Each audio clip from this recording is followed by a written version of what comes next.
Sa isang liblib na baryo sa Visayas, may isang dalagang kilala sa buong lugar hindi lang dahil sa angkin niyang ganda, kundi dahil sa isang kakaibang talento na minana pa raw niya mula sa kanyang lola, ang pagiging albularya. Si Lyra, mahinhin, mapagkumbaba, at may malaanghel na tinig, ay madalas lapitan ng mga taga-baryo kapag may sakit na hindi kayang ipaliwanag ng doktor o ospital. Isa siyang albularyang may malambot na puso, at ayon sa kwento-kwento, kahit ang mga aswang ay tila lumalayo kapag siya'y naroon. Pero sa kabilang banda ng kwento, isang lalaking walang paniniwala sa kababalaghan ang padating sa lugar, si Dr. Samuel. Isang lisensyadong manggagamot mula sa Maynila na napilitang lumipat ng destinasyon matapos masangkot sa isang alingas-ngas sa ospital na kanyang pinagtatrabahuhan. Bilang isang taong lumaki sa syudad, mahigpit ang paniniwala ni Dr. Samuel sa siyensya.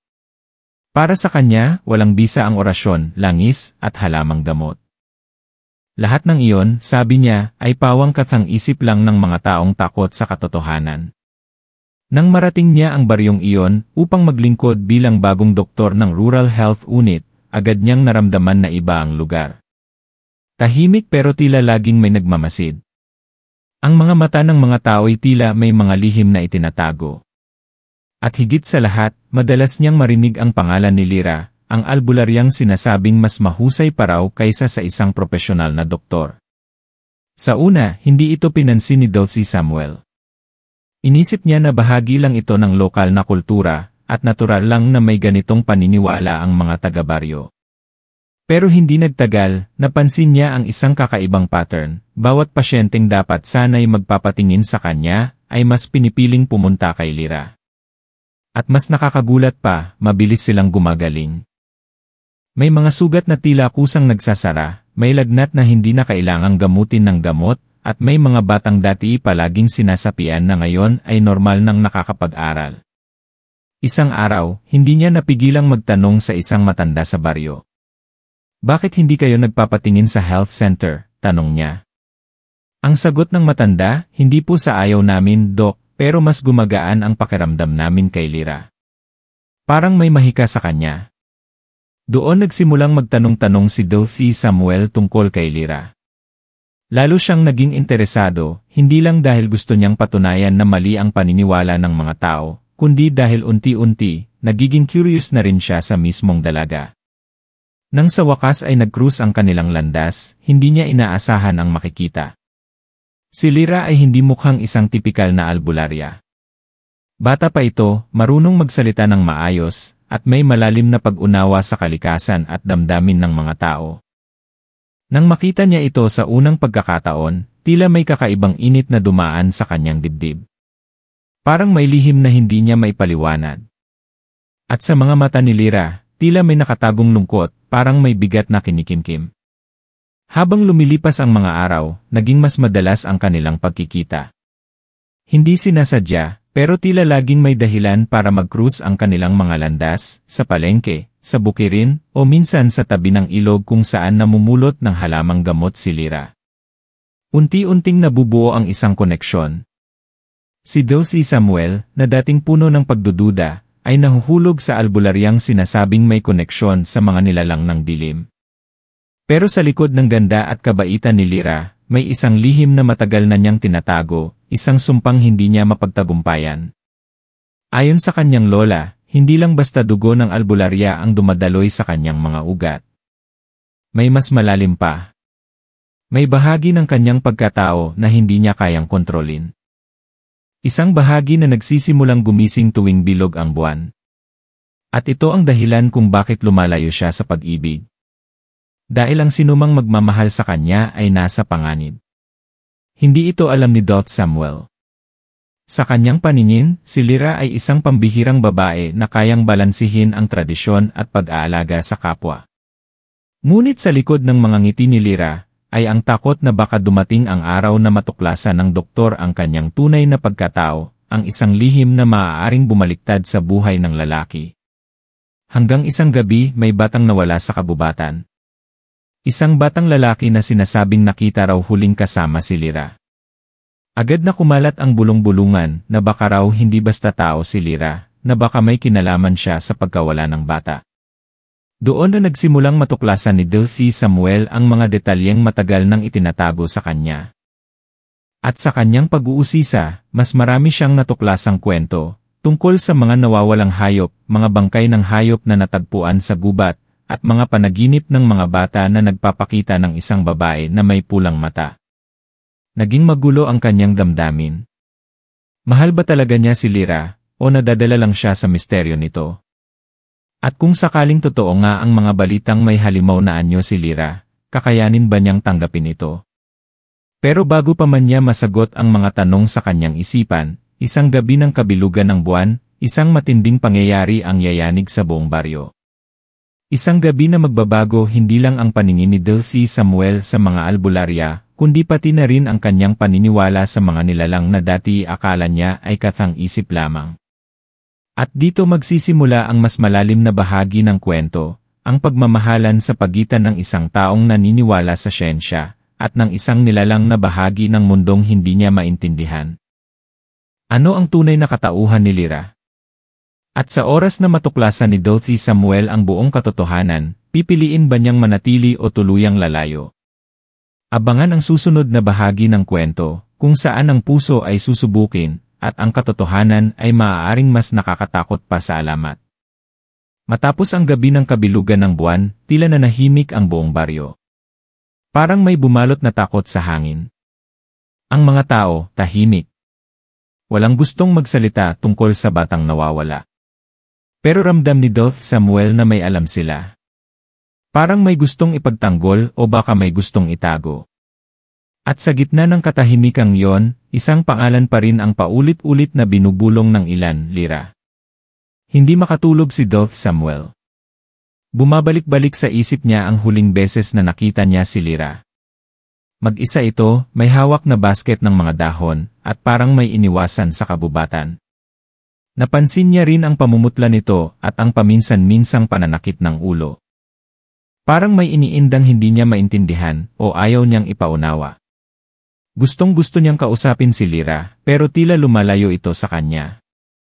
Ang dalagang dati palangiti at laging handang tumulong, ngayon ay tila laging nagmamadaling umalis, hindi makatingin sa mata. Minsang napadaan siya sa bahay ni Lyra, nakita niya ang matandang lola nito, si Lola Sabel. Matagal na raw itong albularya sa baryo, at sa kanya namana ni Lyra ang kaalaman sa mga halamang gamot. Pero ang matanda halos hindi na lumalabas ng bahay. Maraming nagsasabing nawawala na ito sa sarili. Ngunit nang mapansin niyang nakatingin si Delphi Samuel sa bahay nila, tinawag siya ni Lola Sabel sa isang mahinang tinig. "Dok, mag-iingat ka," sabi nito habang nakatitig sa kanya, walang trese ng ngiti.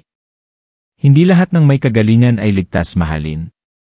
Hindi niya alam kung bakit pero bumigat ang dibdib niya sa narinig.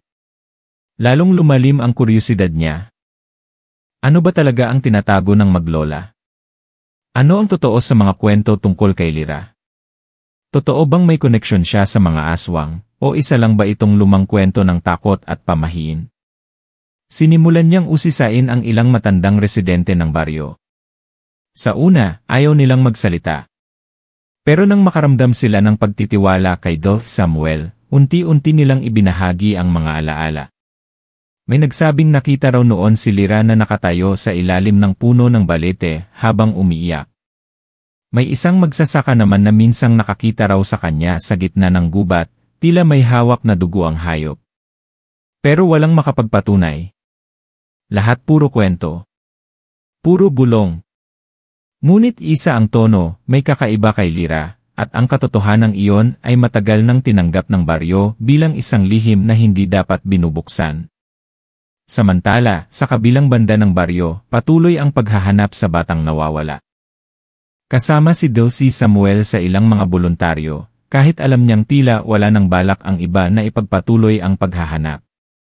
Parang may takot silang humakbang papapasok sa gubat. May mga lugar na hindi dapat pinupuntahan kapag bilog ang buwan, pabulong na sabi ng isang lalaking tumangging sumama sa paghahanap. Hindi lang hayop ang nandoon, minsan, sarili mong anino ang di mo makikilala. Habang sinusuyod nila ang masukal na bahagi ng kagubatan, napansin ni Delphi Samuel ang ilang dahong hindi niya pamilyar. Para bang hindi ito pangkaraniwan sa lugar. Nang pinulot niya ito, naamoy niyang may kakaibang aroma. Hindi mabaho, pero tila nagpaparamdam ng pagkahilo. Dito niya naalala na ilang beses na niyang nakita si Lyra na may ganitong dahon sa kanyang basket. Hinawakan niya ito ng matagal at naramdaman niyang tila lumalamig ang kanyang palad. Ibinulsa niya ito, balak dalhin sa health center para pag-aralan. Nang gabi ring iyon, biglang bumisita si Lyra sa health center. Gulat si Doc Samuel. Hindi na ito katulad ng dati. Namumutla ito, halatang pagod at tila may itinatagong sakit. "Doc, may kailangan akong aminin," mahina nitong sabi. Pero bago pa man niya maipagpatuloy, biglang dumating ang ilang barangay tanod. May dala silang isang balita na agad nagpabago sa lahat, may natagpuan raw silang damit ng batang nawawala at ito'y may bahid ng dugo. Biglang lumingon ang lahat kay Lyra. Walang nagsalita, pero ramdam ni Dorothy Samuel ang bigat ng mga tingin. Hinawakan niya ang braso ni Lyra. "Wala ka bang alam dito?" tanong niya, mahinahon pero may halong kaba. Saglit na hindi sumagot si Lyra, saka tumingin sa kanya ng diretsyo. "Hindi mo ko maintindihan," ang tanging sabi nito bago tumalikod at umalis, iniwan si Dorothy Samuel na may daan-daang tanong sa isip. Kinagabihan, hindi na siya mapakali. Pinag-aralan niya ang dahon na kanyang nakuha. Nang ikumpara niya ito sa isang lumang aklat ng ethnobotany, nalaman niyang ito ay bahagi ng isang halamang ginagamit ng mga babaylan noon para sa ritual, isang halamang may kakayahang magbukas ng diwa o magbigay ng kakaibang enerhiya sa katawan. Ayon sa tala, ang labis na paggamit nito ay maaaring magdulot ng pagkalito, at sa mga bihasa, maaaring magsilbing daan sa mundo ng mga espiritu. Naisip niya, posible bang may ganitong kapangyarihan si Lyra? At kung ganun nga, bakit niya ito tinatago? Pwede kayang ito ang ginagamit niya sa kanyang panggagamot? O may mas malalim pa ba siyang layunin? Habang binabalikan niya ang mga araw na magkasama sila ni Lyra, naalala niya ang mga sandaling tila hindi nila kayang ipaliwanag. Yung mga oras na parang naririnig nila ang ihip ng hangin na may kasamang boses. Yung mga sandaling lumalakas ang tibok ng puso niya kapag malapit si Lyra, hindi dahil sa pag-ibig lang, kundi parang may koneksyon sa isang bagay na hindi niya maintindihan. Sa dami ng tanong sa isipan niya, isa lang ang malinaw, hindi siya makakaalis ng baryong ito nang hindi nalalaman ang buong katotohanan. At sa pagsikat ng araw kinabukasan, isang panibagong revelasyon ang naghihintay sa kanya. Isang matandang lalaki ang kusang lumapit sa kanya. May hawak itong lumang kwaderno, diary raw ng ama ni Lyra, na matagal nang namatay. "Basahin mo, Doc," ani ng matanda. "Doon mo malalaman kung saan siya nagmula. At kung ano talaga ang kaya niyang gawin." Ngunit bago niya pa mabuklat ang unang pahina, may kumatok sa pintuan ng health center. Isa na namang bata ang nawawala. At doon, muling nagsimulang gumalaw ang takot na matagal nang tahimik sa baryo. Habang hawak pa rin ni Dorothy Samuel ang lumang kwaderno na ibinigay ng matandang lalaki, parang biglang naging mabigat ang paligid. Tahimik ang buong silid at tanging pintig ng puso niya ang naririnig niya. Hindi niya alam kung dapat ba niyang basahin ito kaagad o hintayin pa ang tamang oras.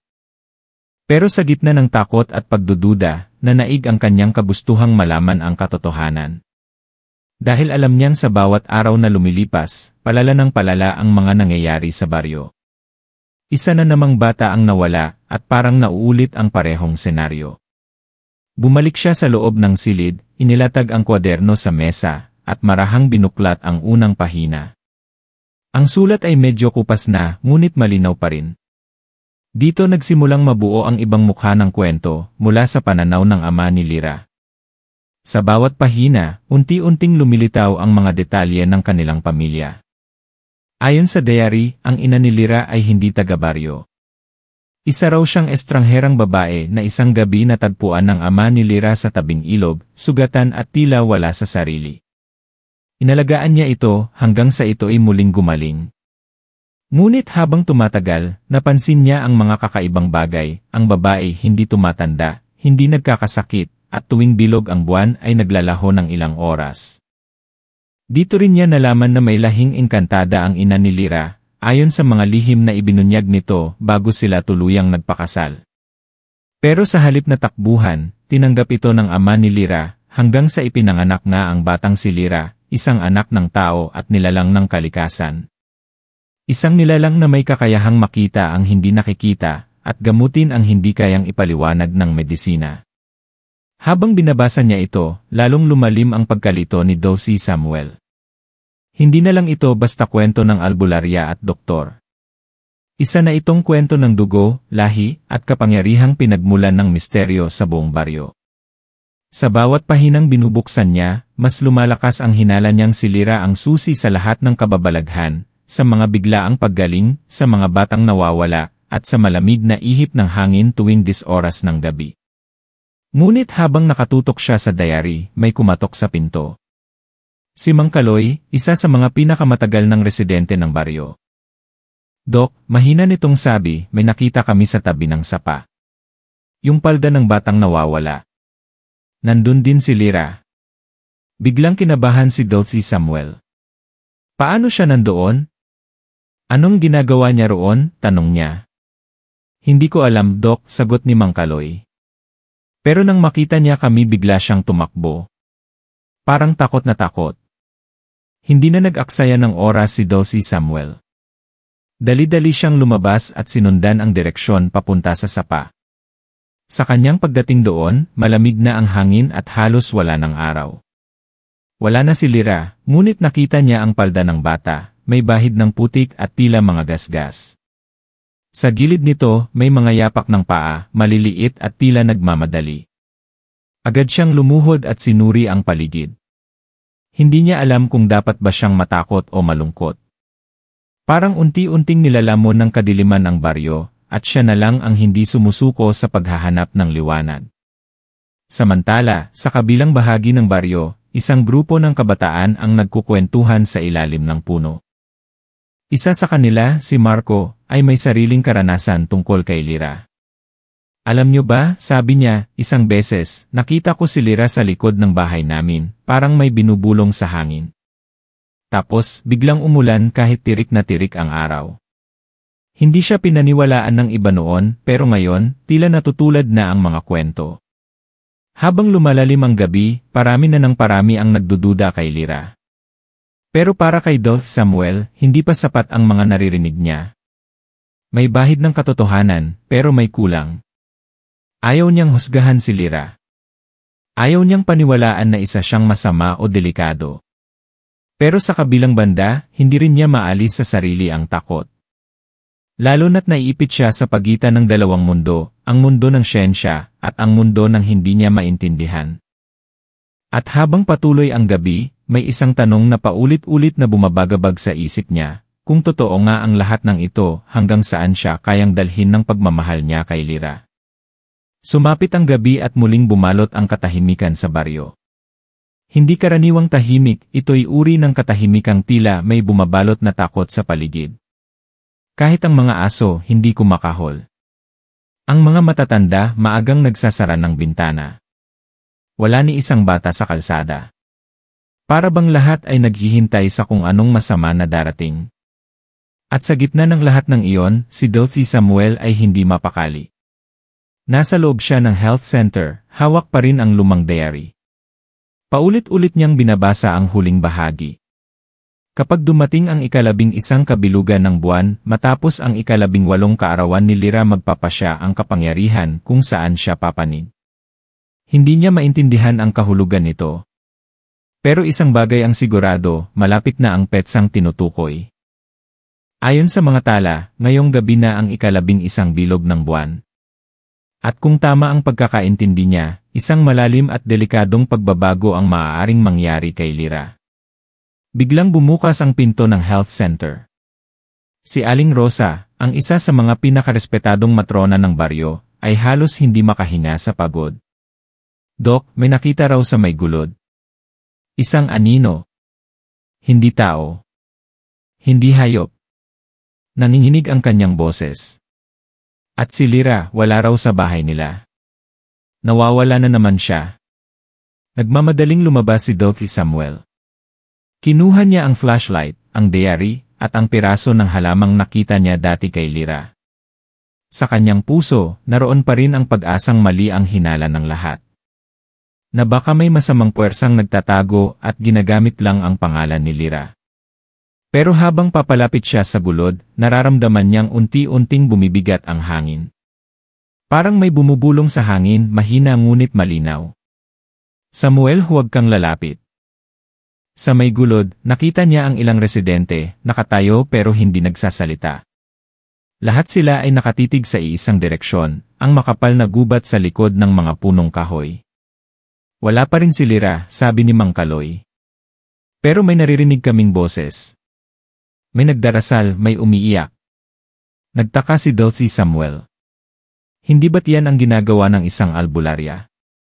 Nagdarasal, nagpapagaling. Pero bakit parang may halo itong takot? Lumapit siya sa makapal na damuhan. Marahan, iniiwasan ang mga sanga. Ang ilaw ng flashlight ay pilit binabanat ng dilim. Hanggang sa marinig niya ang isang mahinang tinig. Samuel, tumigil siya. Hindi niya alam kung imahinasyon lang iyon o totoong boses. Tinawag niya si Lyra.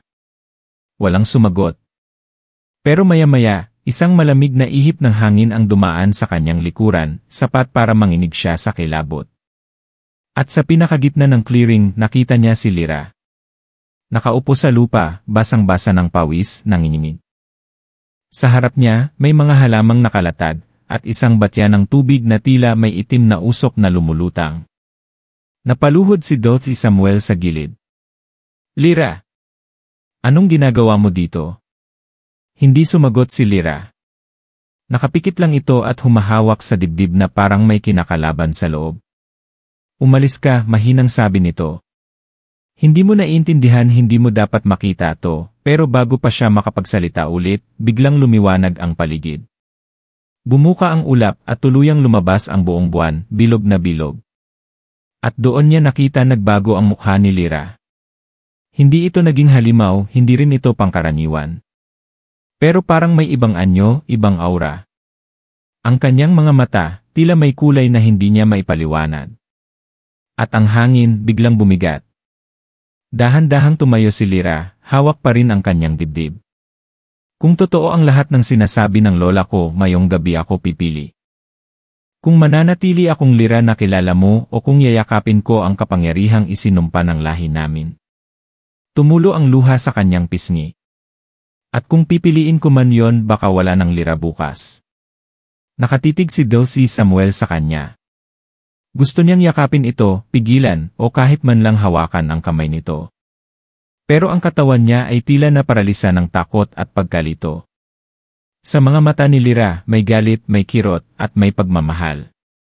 Pero sa paligid nila, ang hangin ay tila naglalaman na ng kakaibang presensya, isang bagay na hindi galing sa mundo ng tao. At bago pa man siya makalapit, isang anino ang lumitaw sa likuran ni Lyra.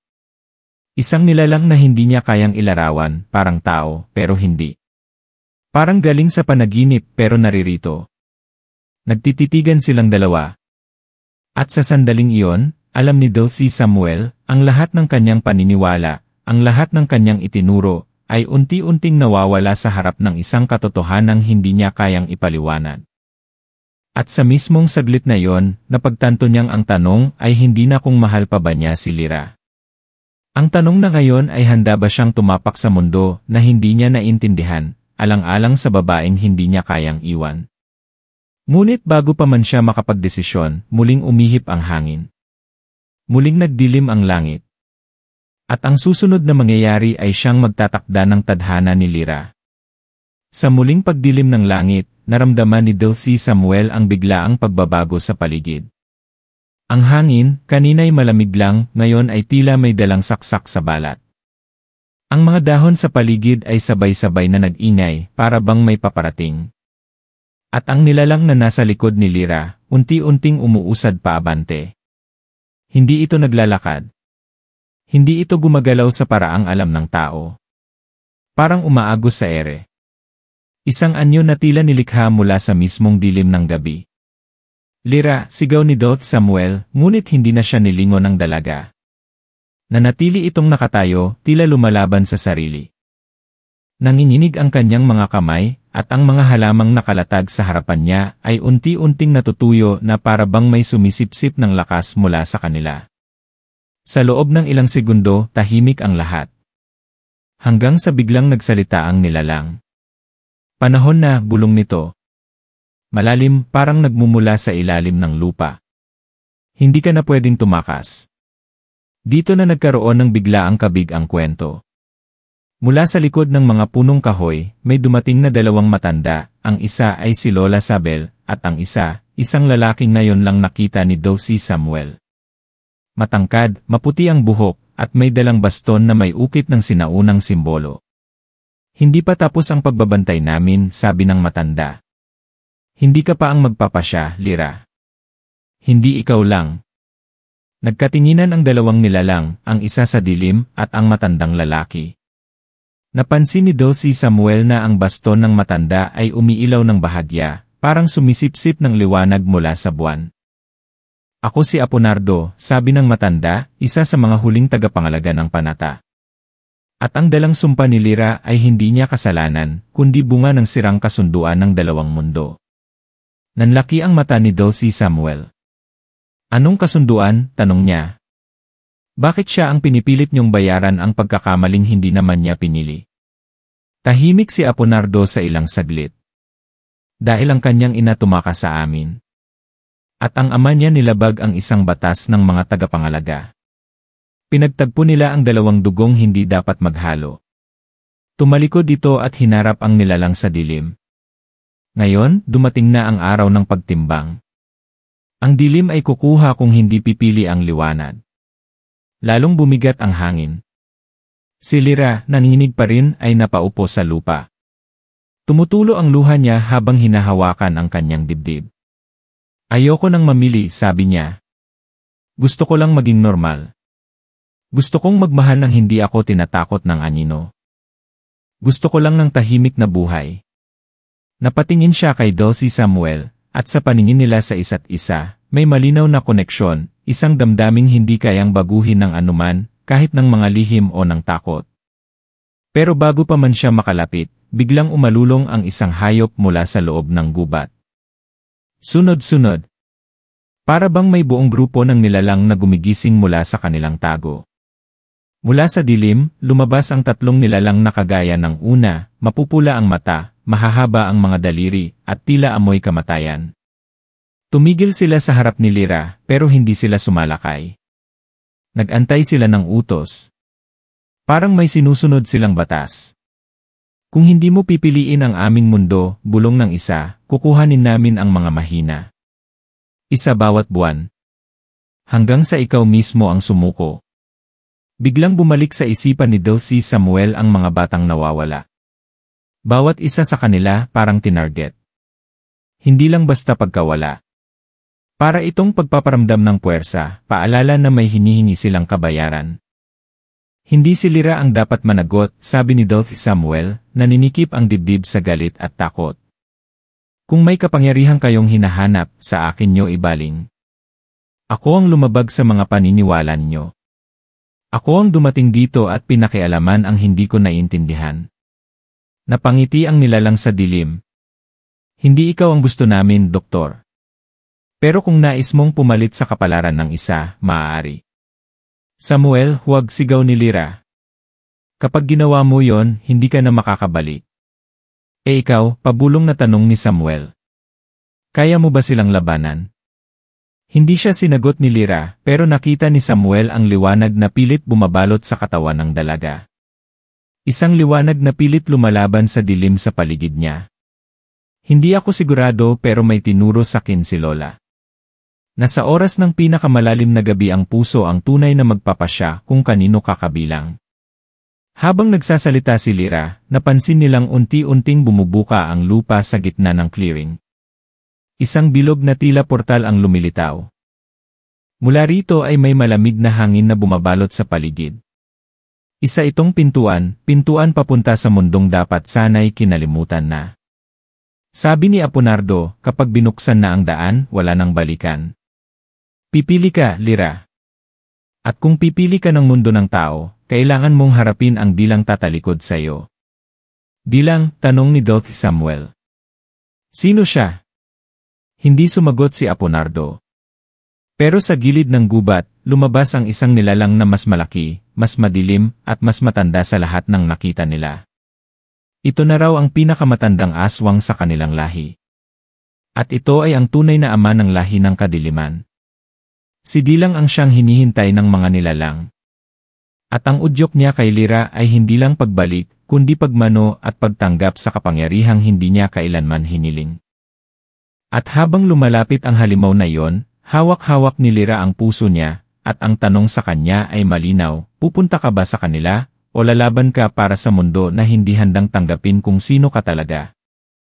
Habang papalapit si Dilang, at unti-unting sumisigaw ang lupa sa ilalim nila, iisa lang ang nasa isip ni Doc Samuel, handa ba siyang isakripisyo ang sarili, kung ito lang ang paraan para mailigtas si Lyra sa mundong gustong lamunin siya ng buo. At sa gabing iyon, sa gitna ng liwanag ng buwan, magtatapos ang lahat ng pagkukunwari. Lumalapit si Dilang, ang pinakamatandang nilalang ng dilim, mabagal pero matatag ang bawat hakbang. Ang lupa sa paligid niya ay parang unti-unting natutuyo. Ang mga halamang luntian kanina lang, ngayon nagsisimula ng mangitim.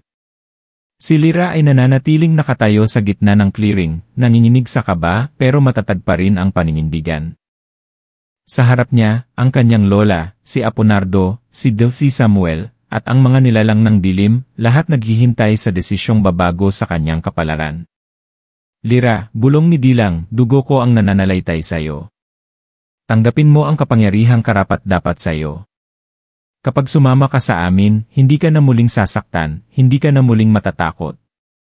Magiging isa ka sa pinakamatitibay sa aming lahi. At wala nang makakapigil sayo. Tumulo ang luha ni Lyra. Pero ano kapalit nun, mahinang tanong niya. Mga buhay. Mga batang nawawala. Takot ng mga taong mahal ko. Hindi iyon sakripisyo, sagot ni Dilang. Likas na gawin ang nilalang ng gabi. Kailangan naming mabuhay, tulad ng mga tao. Hindi ako tulad nyo, mariing sagot ni Lyra. At kahit pa meron akong bahagi ng dugo nyo, hindi ibig sabihin, pipiliin ko ang dilim. Ngunit bago pa man makalapit si Dilang, bigla na lang tumayo si Doc Samuel sa harap ni Lyra.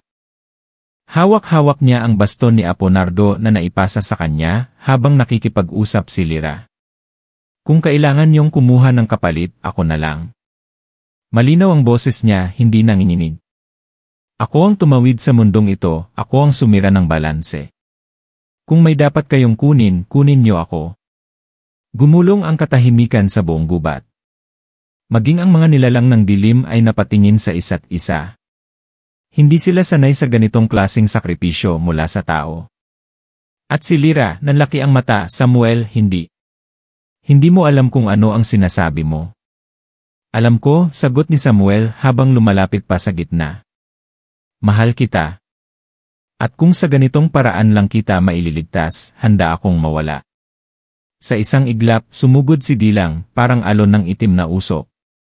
Ngunit bago siya tuluyang makalapit kay Samuel, isang malakas na liwanag ang sumiklab mula sa baston. Ang baston ni Aponardo, na dati bahagyang umilaw lamang, ngayon nagliyab ng puting apoy. Napaatras si Dilang, umaatungal sa sakit. Hindi pwede, hindi dapat, sigaw niya habang tinatakpan ang mukha. Lumuhod si Aponardo at sumigaw, ngayon, Lyra. Kung pipili ka ng liwanag, gamitin mo ang lakas ng puso mo. Yan ang sandata mo. Hindi dugo. Hindi takot. Kundi ang pagmamahal na pinili mo. Napatingin si Lyra kay Samuel. Sa panahong iyon, wala na siyang pagdududa. Lumapit siya, hinawakan ng baston, at sabay nilang hinarap ang nilalang ng dilim. Mula sa kanyang dibdib ay tila may lumabas na kakaibang enerhiya. Isang liwanag na hindi basta apoy, kundi alaala ng kanyang pagkabata, ng kanyang mga pasyenteng gumaling, ng tuwing nararamdaman niya ang pasasalamat ng mga tao. At sa gitna ng liwanag na iyon, lumabas ang tinig ng kanyang ina, anak, ang kapangyarihan mo ay hindi para sirain, kundi para paghilumin. Bumagsak si Dilang sa lupa. Ang kanyang anyo ay unti-unting nagiging abo. Ang mga nilalang sa paligid ay nagsimulang umatras, unti-unting nawawala sa hangin. Isa-isang nawala ang anino. At nang tuluyang mawala ang huling nilalang ng dilim, isang katahimikan ang bumalot sa lugar. Ngunit hindi ito katulad ng naunang katahimikan. Ito'y payapa. Banayad.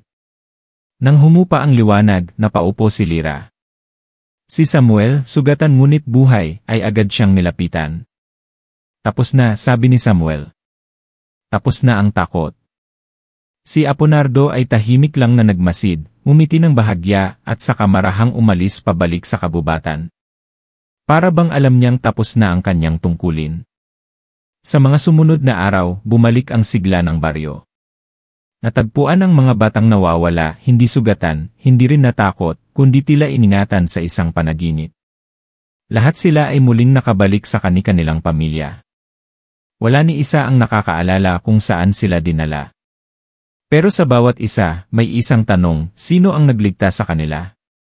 Ngunit sa gitna ng kapayapaan, isang huling liham ang natanggap ni Lyra mula sa kabubatan.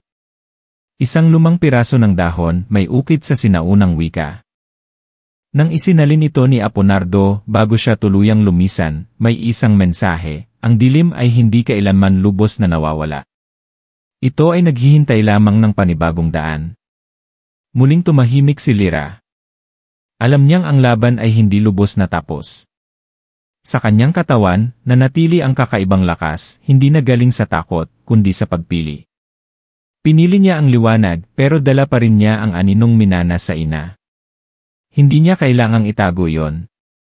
Dahil sa huli, hindi dugo ang magtatakda ng pagkatao niya, kundi kung paano niya pipiliin gamitin ito. At si Samuel? Nanatili sa baryo. Hindi bilang doktor lang, kundi bilang kasangga. Bilang taong piniling magmahal, kahit sa mundong hindi niya naintindihan. Pero sa gabi ng susunod na bilog na buwan, habang magkahawak kamay silang nakaupo sa tabi ng ilog, isang malamig na ihip ng hangin ang dumaan. Mabilis. Parang paalala. Napatingin si Lyra sa langit, saka bumulong, hindi pa pala talaga tapos. Napatingin si Samuel sa kanya. Ano nang sabi mo? Ngumiti si Lyra ng bahagya. Wala. Pero baka kailangan nating maghanda. At sa likod ng mga ngiti at katahimikan ng baryo, may mga matang muli na namang nagmamasid. Makalipas ang ilang linggo, unti-unting bumalik sa normal ang takbo ng buhay sa baryo. Ang dating madilim na gabi ay naging payapa na, at ang mga residente ay muling naging masigla. Ang takot sa mga kwentong aswang at kababalaghan ay tila napalitan na ng respeto at pag-unawa. Hindi na lamang basta chismis ang pagkakakilala nila kay Lyra. Ngayon, alam nilang isa siyang nilalang na may mas malalim na pinanggalingan, pero higit sa lahat, isa siyang tao na may kakayahang magmahal at magsakripisyo, gaya nila.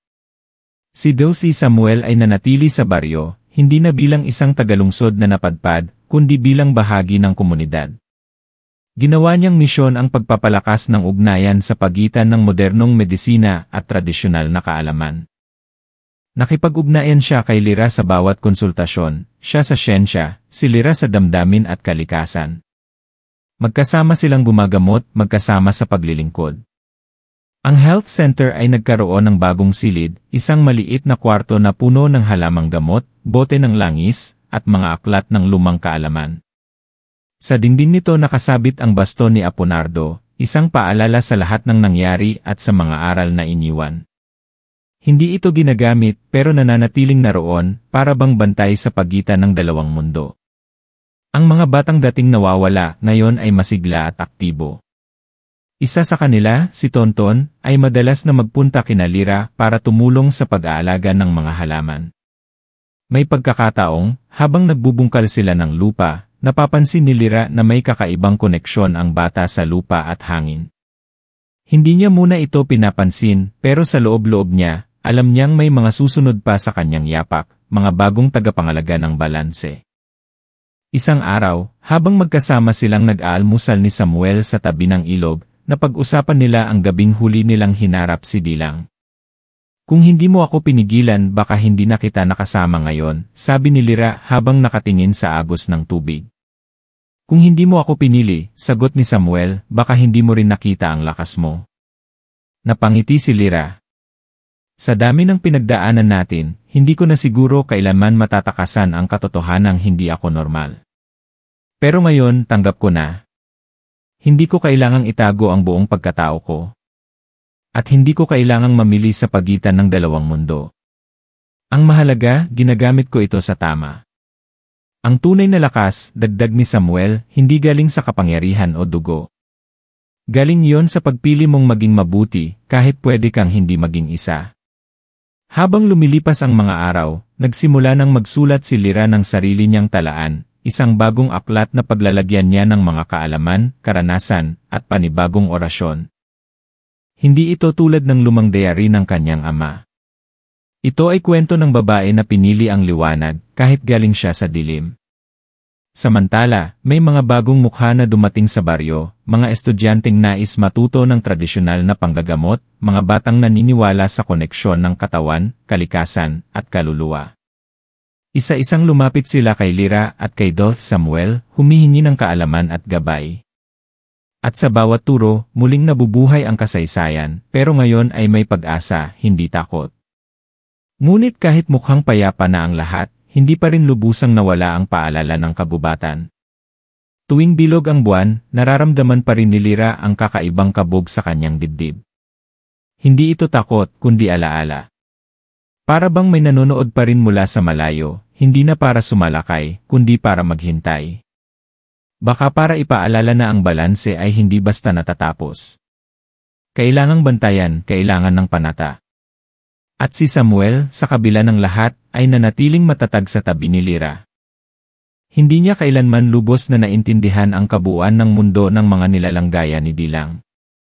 Pero alam niya, mahal niya si Lyra, at sapat na yon. Hindi na mahalaga kung sang-ayon ang mundo o hindi, basta alam niya kung sino ang pinili niya. Isang gabi, habang nasa likod bahay sila at nagtatali ng mga halamang tuyo, tinanong ni Samuel, kung babalik man ang dilim, anong gagawin mo? Sumagot si Lyra habang marahang inilalagay ang mga dahon sa kahon. Hindi ko na sila lalabanan para sa sarili ko lang. Lalaban ako para sa lahat ng naniniwalang kaya tayong magbago. Para sa mga batang gustong matuto. Para sa mga taong tulad mo na piniling maniwala kahit wala silang ebidensya. Natahimik si Samuel saglit. Tumingin sa langit, saka ngumiti. Siguro kaya ako pinadala dito. Hindi para itama kayo kundi para matuto ako. Sa dulo ng kwento, natutunan ng lahat na ang pagkakaiba-iba ay hindi dapat maging dahilan ng paglalayo, kundi ng pagkakaunawaan. Na ang siyensya at paniniwala, ang lohika at espiritu, ay maaaring magtagpo kung may respeto at pagmamahal. At nasa kabila ng lahat ng alamat, aswang, albularyo, at doktor, ang puso pa rin ng tao ang pinakamakapangyarihang sandata. At habang nagsisimula na naman ang isang bagong araw sa baryo, isang malamig na hangin ang dumaan. Hindi na ito nakakakilabot. Hindi na ito nagdadala ng takot. Sa halip, ito'y tila paalala ng mga kwentong natapos, at mga kwentong magsisimula pa lang. Dahil sa baryong iyon, sa pagitan ng liwanag at dilim, may isang kwento ng pag-ibig, katotohanan, at paninindigan na kailanman ay hindi malilimutan.